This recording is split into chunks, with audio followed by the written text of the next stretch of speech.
агаарын бохирдлын түвшин гамшигын хэмжээнд хүрсэн гэдгийг тодорхойлох тийм үндэслэл нь яг юу юм бэ?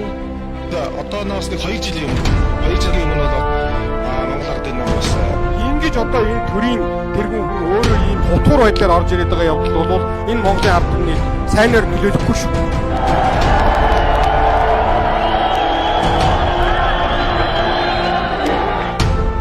Сонингоор улс төрч ялаа хоёрыг хөнөөдөг. Монголын анхны мэдээллийн сайт Сонин цэгэмен.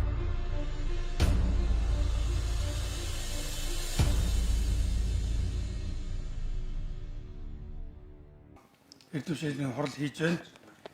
Тэгэхээр энэ хурал дээр Гадаад хэргийн сайд хамтурж байгаа 3 төчөршийн бодлого гэсэн сэдвээр ихтгэл бэлтгэсэн юм аа. За 20 дугаар зууны 90-ад оноос Монгол улсын 3 төчөршийн бодлогын үзэл баримтал бий болж идүүгээ тухайлсан төрийн бодлогын хэмжээнд тавигдаж аюулгүй байдлын судалгааны шин чиглэл болоод байна.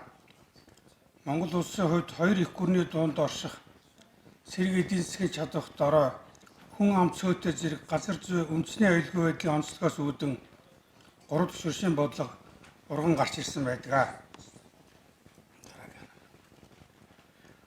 За аливаа улсын гадаад бодлого нь оршин буй газар зүйгээр хэмжигдэнэ гэж Наполеон хэлж байсан байдаг. За 1994 онд батлагдсан Монгол улсын үндэсний аюулгүй байдлын үзэл баримтал гадаад бодлогын үзэл баримт аль алинд нь 3 төчөршийн бодлого гэсэн тусгайлсан заалт байдагвэ. Харин 2000 онд хэвлэгдсэн Монгол улсын гадаад бодлогын анхны хөх номд олон тулгуурт бодлогын хүрээнд бүс нутаг дэлхийн нөлөө бүхэн орнуудтай харилцааг төлхөө хөгжүүлж аль болох олон тооны амт нөхөд дэмжигчтэй болохыг эрмэлзнэ гэсэн ийм заалт бий.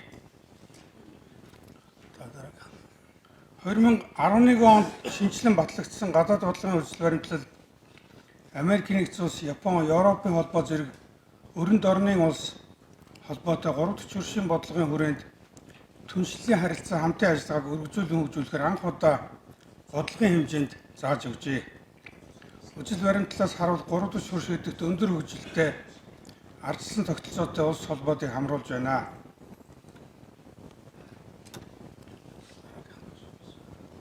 Хөршийн бодлого нь нарийн яриу зөвхөн газар зүйн ойлголтуудыг бос харин улс төр эдийн засаг геополитикийн эрсдлийг тооцсон жижиг орны тусгаар тогтол бүрэн эрхт байдлыг улс төр дипломатын аргаар хамгаалах зорилготой онол практикийн хугтун гэж хэлж болно.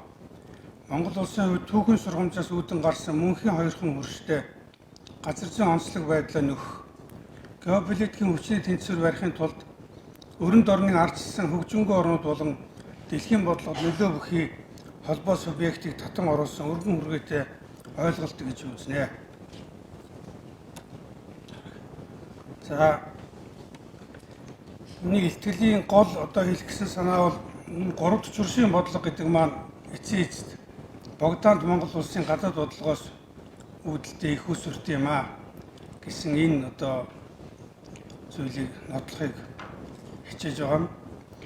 Хэдийгээр одоо 20 дугаар зууны эхээр Монгол улс 3 төчөршөөр ирж хайж байсан цаг үе 11 оноос үүдэлтэй боловч мэдээж идүүгээ шиг ингэж сэгцтэй ойлгох төрийн бодлогын төвшөнд томьёолох талаар бол оролдого хийгдэж байгаагүй. Хэдий тийм ч одоо шинэ тулгаар Богдаанд Монгол улс хэврэгхэн тусгаар тогтнолоо хамгаалах бус дэвгүүрний хүлээн зөвшөөрүүлэх гэсэн хэд хэдэн одоо зоримог алхмыг 10-аад оны эхний хагаст хийсэн. За гадаад хэргийн ууган сай Чингүн ханд орж тус яамыг 1911 оны 12 дугаар сараас 15 оны 2 дугаар сар хүртэл өдөрт хугацаанд хэд хэдэн зүйлийг амжуулсан байдаг. За үүнд хаант орстой найрамдлын гэрээ бичиг байгуулах. За Богдаанд Монгол улсыг бусад их гүрнүүдээр хүлээн зөвшөөрүүлэх. Орос хятадаас гадна 30 оронд хандаж консул солилцож худалдаа нэвтрүүлэх. Улс орны батламал хүчийг зузаатгах, зэр зэвсэг хөдөлж авах, соёл боловсролыг хөгжүүлэх зэрэг олон чухал ажлыг энэ одоо цөөхөн жилийн хугацаанд амжуулсан байдаг. За Оросын засгийн газраас хашир дипломат Корстовичийг их хүрээнд 12 оны 9-р сард томилон ирүүлж Монголын ноёдтой сар гаруй яриа хэлцээс нийцэд 10-р сарын 21-нд Орос Монголын гэрээнд гар өсөх зурсан. Уг гэрээнд Монгол болон Монголын засгийн газар гэсэн нэр томьёог хэрэглэхээр тогтсон тухайн үеийн хүрээний эрх баригчид сэргээн байгуулагчид төр улсын нийт Монголыг хамарнаа гэж ойлгож байсныг харуулж байгаа. Түүнчлэн Монгол гэрээний Монгол ихэнд автономт байгууллага гэдэг нэрийг өөртөө тогтнож өөрөө эзэрхэх ёс журам хэмээн тусгаар тогтнол гэсэн утганд тун ойрхон өгөөд хөрвүүлэн буулгасан байдаг. За их хүрээний засгийн газар уг гэрээг бичих төшөөлөн Монгол улсаа нэгтгэх зорилгоор өвөр Монгол цэрэг мордуулах, гадаад иргэн сайд хамт орж нарыг Орос улсад илгээх, төвдтэй найрамдлын ба харилцан тусах гэрээ байгуулах зэрэг олон чухал алхмуудыг хэрэгжүүлж чадсан. Богдхааны зорилгоор байгуулагдсан 5 яамны нэг бол гадаад хэргийг бүгд эрхлэн шийдэх яам. Тусгаар тогтносон Монгол улс байгуулагдсан тухай гадаадын нөлөө бүхий орнуудад зарлан мэдэгдэхээр 12 оны 11-р сард шийдсэн байдаг. За хаант Оростой тогтоосон гэрээ бичгийг хүндэтгэн уг нот бичиг анхлан хаант Орос улсын бүрэн эрх барих сайд Корстович төрүүлсэн байгаа. За олон оргичны 2-р оны өвлийн ихэнх сарын 9 буюу 12 оны 11-р сарын 18-нд гадаад хэргийг бүгд эрхлэн шийдэх яамнаас урд Корстович дэлгэсэнтэй ижил агуулга бүхийн нот бичиг өвлдөж Франц, Англи, Герман, Америкийн нэгдсэн улс, Бельги, Япон, Дани, Голланд болон Австри зэрэг 9 улсын элчин нарт илгээсэн байна.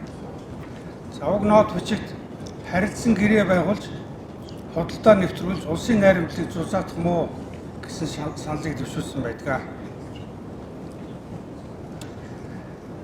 За 1912 оны өвлийн дунд сард гадаад яамны сайд хамт орж тэргүүлсэн төлөөлөгчид Петербургт одсон шинэ тулгуур Монгол улсын засгийн газраас гадаад ертөнцтэй харилцаа тогтоох талаар хийсэн томоохон алхам мөө.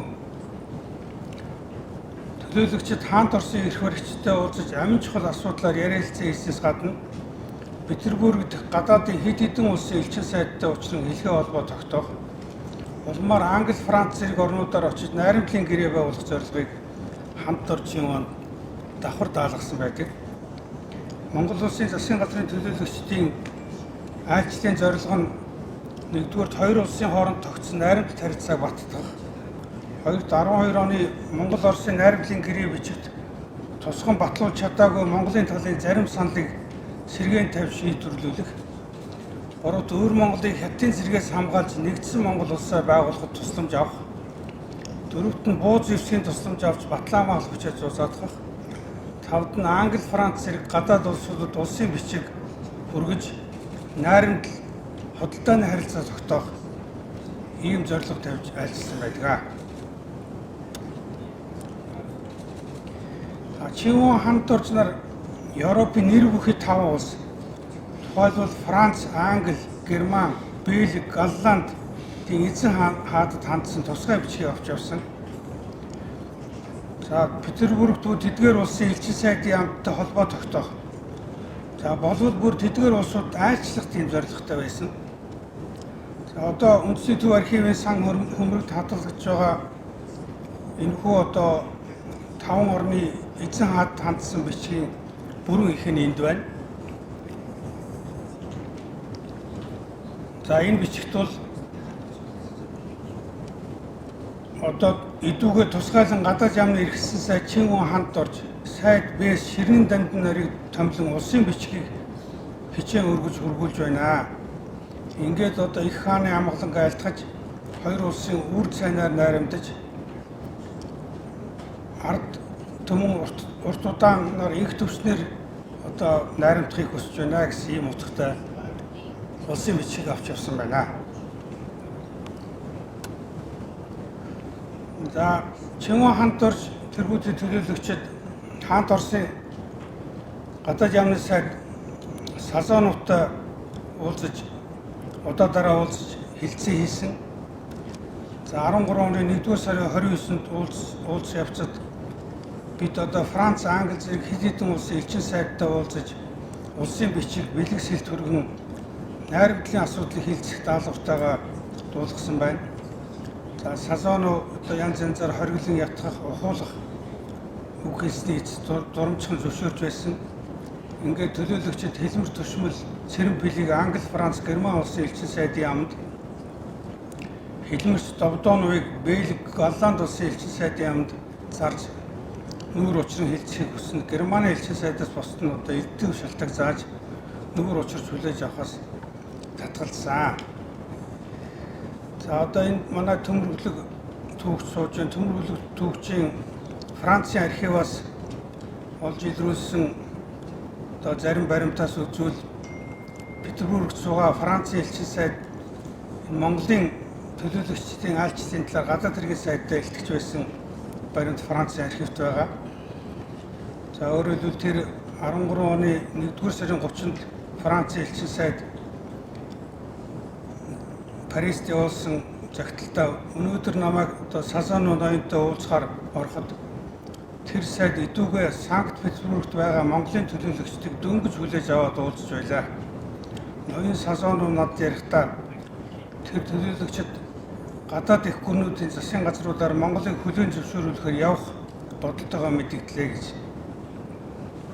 Сазонов сайд хэлэхдээ энэ алхмыг хийхээр энэхүү ажиллах нь дор хаяж эрдэтсэн явдал болох байхаа. Учир нь гэвэл их гүрнүүд Хятадын шин засгийн газрыг хүлээн зөвшөөрөөгүй байгаа шүү дээ гэж тэдэнд ойлгуулахаар маш их одоо мэрgiйлээ гэж ярьж ирсэн байх юм. За Петербург дэх одоо олон гадаад орны элчин сайдын яамд Чингүн Хандоржийн төлөөлөгчдийн айлчлалын тухай төвдөө мэдээлж байсан. Үүнд Петербург дэх Японы элчин сайдын яам 1913 оны 12-р сарын 15-нд төвдөө илгээсэн мэдээнд Чингүн Хандоржийн Оросын Новое время сонд өгсөн ярилцлагын агуулгыг сэрүүлэхийн хамт Хандоржийн Японы элчин сайдтай уулзах хүсэл тавьсныг өгүүлсэн байна. Уг мэдээнд Хандоржийн Петербург суугаа хэд хэдэн орны элчин сайдын яам түүний дотор Японы элчин сайдын яамд хэлмэрчээ илгээж төлөөлөгчдийн тэргүүн, дэд тэргүүний нэр усыг айлтгаж өдөр цагийг тоолж элчин сайдтай албаасаар уулзах хүсэл тавьж байсныг дурдаад харин Японы элчин сайд бусад орны элчин сайдын яамны жишгийг харж Монголын төлөөлөгчд уулзахаас татгалзснаа бичсэн байна.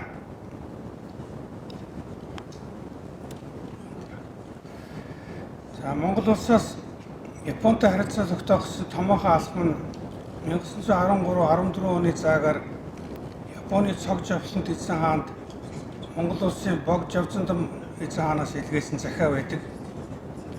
Энэхүү захиатай 13 оны 9-р сард дийсэл хүрээнд ирж Монголын эрх баригчтай уулзсан Япон иргэн Кодама гэгч нэр холбогддог. За Оросын тал бол тэр Японы иргэн Кодама хэмээгчийг ихэд хардаж тэр Кодамол их хүрээнд очиж одоо Монголын сайд нарыг өдөөж цохорж тийм загтал явуулсан гэж үздэг.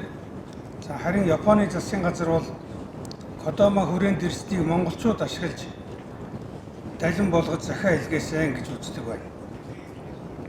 За харин Кодамагийн тайлангаас үзвэл Монголын засгийн газар удахгүй болох гэж байсан одоо Орос хятад Монголын 3 этгээдийн хилцээний өмнө байр сууриа баттгах болвол Японыг хилцээнд татан оролцуул 4 талын одоо хилцээ болгох тийм бодолтой байсан нь бол Кодамагийн тайлангаас тодорхой байна.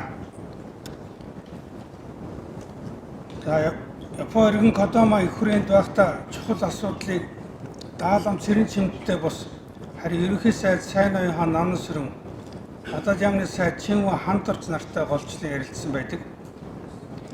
Гадаад яамны сайд Чингүн Хандорж дэд сайд Цэрэн Доржроор хэлмэрчлүүлэн Кодаматай ярилцж байсан байна. Чингүн түүнд Орос улс Ар Монголыг өмгөөлөлтөд авсантай адил Япон улс Өвөр Монголыг өмгөөлөлт хамгаалалтад авахаас Монголд нь Ар Өвөр Монголыг нэгтгэх нь нэг болгоход Япон улсын өмгөөллөгч ирж хүсвэл зүйтэй гэх мэтээр ярьсан байна.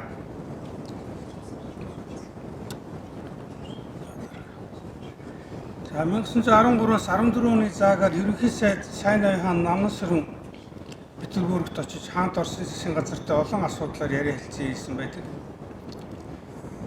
За Сайн Ноён хаан Петербургт байхдаа бас Петербург дэх бусад их гүрнүүдийн элчин сайдын яамтай холбоо тогтоох Европын хэд хэдэн орноор зорчих зорилготой байсан.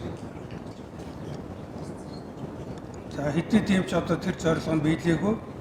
Гэвч Петербургт суугаа Япон, Англи, Франц, Герман, Америк, Итали зэрэг 8 гүрний элчин нарт Орос хятад хоёр улсын 13 оны тунхаг бичгийн талаар Монгол улсын засгийн газрын байр суурийг илтгэсэн нэгэн ижил загтлыг хөргүүлсэн байдаг. За одоогоор энэ загтал бол Франц, Японы гадаад харилцааны түүхийн архивд Сайн Ноён хааны хөргүүлсэн загтал өнөөг хүртэл хадгалагдаж байна.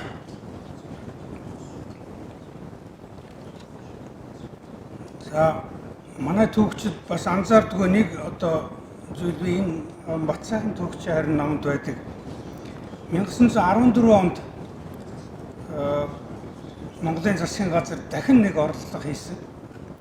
За 14 оны 6 дугаар сард Монголын засгийн газар Бээжингээр дамжуулж 4 гүрэнд албан загтал хөргүүлсэн байдаг. За үүнд Бээжин суугаа Англи, Франц, Герман, Америкийн нэгдсэн улсын элчин сайдуудад нэгэн ижил агуулгатай загтал явуулсан байгаа. Чухам яагаад энэ дөрвөн орныг сонгож авсан нь бас сонирхолтой. За түүнээс гадна өмнө нь бол одоо Монголын засгийн газрын загтал нот голдуу хятад орчуулагтай явдаг байсан. За энэ удаа бол Англи орчуулагтай одоо энэ дөрвөн гүрэнд явуулсан загтлын одоо орчуулга нь бол англи хэлээр явуулсан байгаа. За энэ тухай бол одоо 14 оны 6 дугаар сард Бээжин дэх Оросын хэргийг төр хамаарагч Владимир Граве гэж хүн Петербургт мэдэгдсэн байдаг. Өөрөөр хэлбэл Бээжин хот дэх Францын элчин сайдын яам Монгол улсын гадаад яамнаас албан ёсны нот бичиг хурж ирснийг хүлээн авсан. Францын элчин сайд төргүүлсэн тэр бичигт Монгол орн тусгаар технологи зарлан тунхаглаж хаант Оростой гэрээ байгуулсан тухай дурдаад энэ мэтлэнгээр одоо Францтай гэрээ байгуулж элчин сайд солилцохыг хүссэн байна гэж. Тэгэхээр энэ дөрвөн гүрэнд одоо илгээсэн загтал бол Богдаан засгийн газраас одоо хаант Орос хятадаас гадна 3 дахь хөрш орнууд хандсан одоо томоохон алхмын нэг гэж үзэх хэрэгтэй юм аа. За дүгнэлтийн хувьд шинэ тогтсон Монгол улс эхний 4 жилийн хугацаанд гадаад гүрнүүдтэй харилцаа тогтоох. За эхлээд гадаад иргэн сайдаа, дараа нь ерөнхий сайдаа Орос улсын нийслэл Петербургт илгээсэн боловч тодорхой үр дүнд хүрсэнгүй. Дотоод яамны сайд даалгавар цэрэн чимтийн Япон арга төлөвлөгөө бас бүтсэнгүй. 3 дахь их хөрвөн Японыг турших гэсэн оролдлого бүтсэнгүй. Хэдий тийм ч одоо Монголын тусгаар тогтнол нэгдсэн Монгол улсаа байгуулах, олон улс орнуудтай найрагт харилцаа тогтоох хүсэлтийг дэлхийн улс гүрнүүдэд уламжилж, олон улсын харилцаанд оролцох, ялангуяа олон улсын харилцаанд биедан оролцох хүсэл эрмэлзлээ бол илэрхийлж байсан. За хүрээнд суугаа хаант Оросын консул Миллер 14 оны 6 дугаар сарын 9-нд Петербургт илгээсэн цахилгаан утсандаа Сайн Ноён хаан Чингүн хаанд орж бусад сайд Богдын засгийн газар нь Европын бусад гүрэн ба Японы анхаарлыг гадаад Монголд хандуулах горилго тасрав гэдэг ойлголтод хүрч байх шиг байна гэж бичсэн байдаг. За судлаач миний хувьд бол харин ч эсэргээрээ их хүрээний засгийн газар шинэ тулгуур Монгол улсын засгийн газар нь Европын их гүрнүүд болон Японы анхаарлыг шинэ тулгуур Монгол улсад татаж чаджээ гэсэн дүгнэлтийг хийж байгаамаа. За ингээд анхаарал тавьсанд баярлалаа.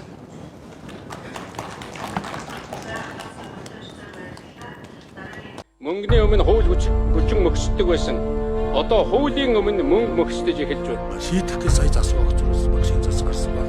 Шийдгэж 16 мянган бий болсон. Монгол улсын агаарын бохирдлын түвшин гамшигын хэмжээнд хүрсэн гэдгийг тодорхойлох тийм үндэслэл нь яг юу юм бэ?